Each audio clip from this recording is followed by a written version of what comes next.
오늘 말씀은 여호수아 1장 10절에서 18절입니다. 어느 대학 교수님에게 눈에 띄는 대학원생이 있었습니다. 그 학생은 여느 학생과는 다르게 눈이 초롱초롱 빛났고 언제나 생기가 넘쳐 흘렀죠. 늘 당당한 모습에 감화를 받고 있었습니다. 어느 날 교수님은 그 학생과 대화를 나누게 되었죠. 그 학생의 지난날의 삶을 듣게 된 것입니다. 그 학생의 집안은 늘 어려웠다고 합니다. 심지어 추운 겨울에도 여름 옷을 입고 다녀야 할 형편이었다고 하죠. 늘 위축된 삶을 살 수밖에 없는 삶을 사는데 어느 날 교무실을 우연히 지나가게 되었습니다. 그때 교무실에 선생님들이 난로에 삼삼오오 모여 앉아 이야기꽃을 피우고 있었습니다. 본의 아니게 낯익은 담임 선생님의 말을 듣게 된 것이죠. 우리 반의 아무개 말입니다. 걔는 보통 아이가 아닙니다 하며 칭찬을 아끼지 않았습니다. 성사님이 지칭한 이 아무개는 자신이라는 것을 단박에 알았죠. 그 담임 선생님의 진심 어린 칭찬이 이 어린 학생의 마음에 깊이 새겨지게 되었습니다. 그 말은 더 이상 어깨가 축 처져 사는 자신의 모습을 용납할 수 없었으며 자신을 다독이게 되었다는 것입니다. 어려운 때마다 나는 보통 사람이 아니야. 이런 일로 낭망할 사람이 아니지. 그러면 어딘가 모르는 새 힘이 넘쳐나 삶을 활기차게 살게 되었다는 것입니다. 진심 어린 칭찬은 이렇듯 삶에 선한 영향을 끼치게 되어집니다. 칭찬은 고래도 춤추게 한다는 말이 있지 않습니까? 칭찬만큼이나 우리의 삶에 영향을 끼치는 것은 바른 지적, 쓴소리이기도 합니다. 사실 바른 소리는 받아들이기가 쉽지 않습니다. 마치 질긴 고기와 같습니다. 여관에서는 소화하기가 늘 부담스러운 말이 바른 소리입니다. 소화하기가 쉽지 않아 잠언서는 함부로 바른 소리 하지 말라고 하죠. 바른 소리가 오히려 불편한 관계로 관계의 악화를 초래할 수 있다는 얘기죠. 그러나 이 질긴 고기와 같은 쓴소리를 소화만 한다면 인격과 신앙에 큰 발전을 가져오는 계기가 될 수 있다는 것입니다. 오늘 말씀의 세 지파는 이를 잘 보여주고 있습니다. 오늘 말씀에 루벤, 갓, 므낫세 반 지파가 소개되고 있죠. 이 세 지파와 여호수아의 대화를 이해하기 위해서는 민수기 32장을 자세히 읽어볼 필요가 있습니다. 민수기 32장에 보면은 이스라엘 백성이 유다 광야를 지나 요단강 동편에 이르게 됩니다. 그것은 목초지가 가득했고 풍부한 식수가 있는 이상적인 목축 환경이 갖추어진 곳입니다.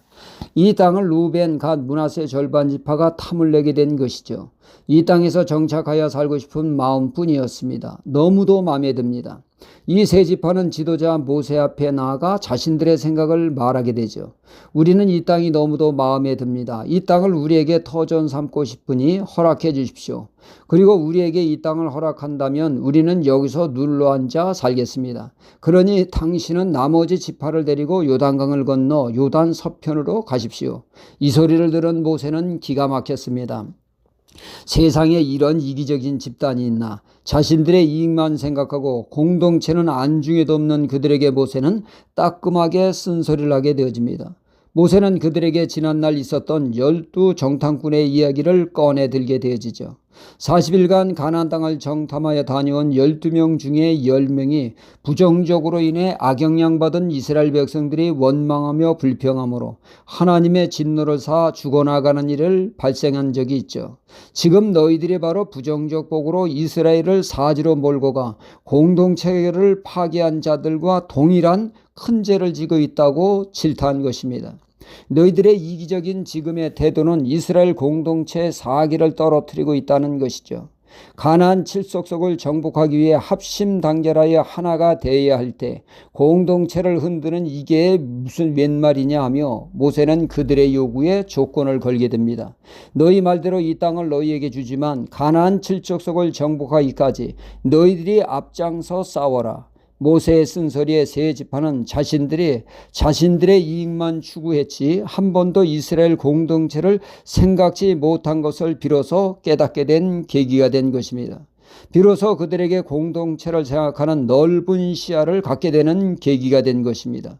이런 그들에게 모세에게 약속한 대로 앞장설 것을 여호수아가 요구하자 그들은 모세와의 약속을 이행하며 앞장서겠다고 했습니다.